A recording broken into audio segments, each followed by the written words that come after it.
Perkenalkan, nama saya Anggi Rizpasari dari kelas 3C Akuntansi Manajerial.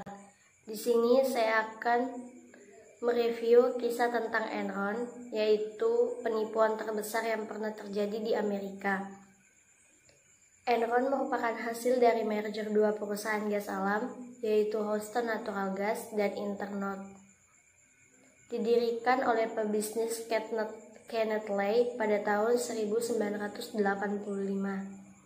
Dalam perkembangan usahanya, Enron melakukan strategi diversifikasi dengan merambah bisnis pembangkit tenaga listrik, pabrik pulp dan kertas, pengolahan air bersih, dan layanan broadband di seluruh dunia, termasuk juga mendirikan pembangkit tenaga listrik di negara lain seperti di Filipina, Indonesia, dan India.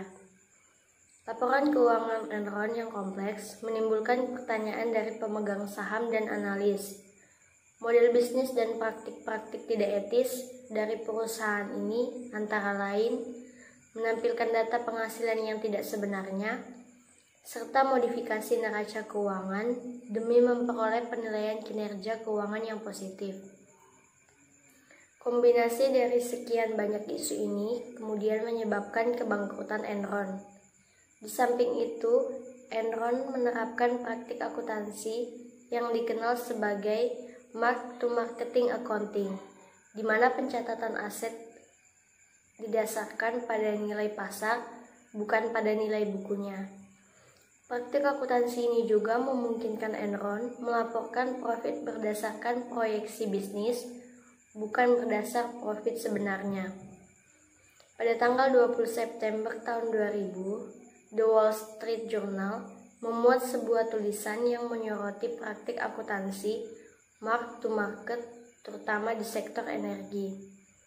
Sebuah artikel di majalah Fortune berjudul Is Enron Overpriced yang ditulis oleh Bethany McLean juga mempertanyakan bagaimana Enron mampu mempertahankan harga sahamnya yang diperdagangkan senilai 55 kali dari nilai penghasilannya. McLean berpendapat bahwa analis dan investor Enron tidak sepenuhnya memahami bagaimana cara Enron meraih keuntungan. Berdasar informasi dari Chanos, McLean kemudian juga meneliti formulir 10K Enron dan menemukan transaksi-transaksi aneh, arus kas yang tidak stabil, serta hutang yang besar. Hutang yang besar terutama menjadi perhatian McLean karena bagaimana mungkin sebuah perusahaan dengan profitabilitas yang baik justru menambah hutangnya dalam skala yang cepat. Sebelum menerbitkan artikel tersebut, McLean mencoba menghubungi salah satu eksekutif Enron, Jeffrey Skilling, untuk mendiskusikan temuannya. Namun Skilling menuduhnya tidak etis karena tidak secara lengkap melakukan riset terhadap perusahaannya. Skilling yang saat itu menjabat sebagai CEO Enron bahkan melakukan serangan verbal kepada analis Wall Street Richard Groupman yang mempertanyakan praktik akuntansi Enron yang tidak wajar. Groupman saat itu mengeluhkan bahwa Enron adalah satu-satunya perusahaan yang tidak menerbitkan neraca keuangan bersamaan dengan laporan pendapatannya. Pada akhir tahun 1990-an, saham Enron diperdagangkan dengan harga antara 80 sampai 90 US dollar per lembar, dan sedikit sekali yang mempertanyakan ketidakjelasan pelaporan kinerja keuangan perusahaan ini. Pada pertengahan Juli tahun 2001, Enron melaporkan penghasilan senilai 50,1 miliar US dollar, hampir 3 kali lipat dari penghasilan tahun sebelumnya. Namun meski begitu, margin profit perusahaan masih tetap berkisar pada angka 2,1% dan harga saham perusahaan turun hingga lebih dari 30% dibandingkan harga pada kuartal yang sama tahun 2000.